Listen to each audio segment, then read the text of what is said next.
Beberapa tahun belakangan, investasi pada perusahaan rintisan atau startup kian meningkat. Banyak investor tertarik untuk menyuntikkan dana ke perusahaan startup. Hal itu bukan tanpa alasan. Menurut Saad Prihartono, Country Director Trusting Social Indonesia, ada beberapa hal yang mendorong investor menanamkan modalnya ke perusahaan startup.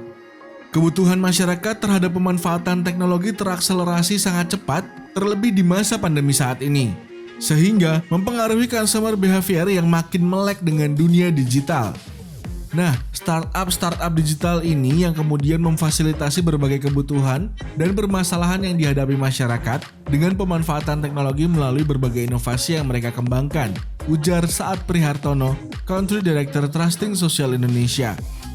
Terlebih, pangsa pasar digital di Indonesia sangat besar. Berdasarkan data Internet Watch, pengguna internet Indonesia capai 212,35 juta jiwa pada Maret 2021, sekaligus jadi pengguna internet terbesar ketiga di Asia. Lalu, apakah nasib startup di Indonesia bakal terus bagus ke depannya?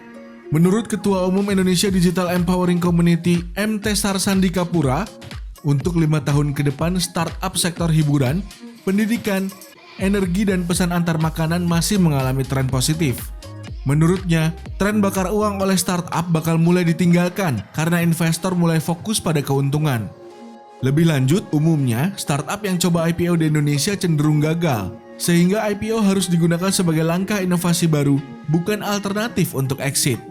Adapun pendapat dari Hermawan Kertajaya, pakar pemasaran, mengatakan strategi yang harus dilakukan agar perusahaan rintisan semakin maju adalah bukan lagi menggunakan value chain yang harus dipantau atau dibuat dari hulu ke hilir.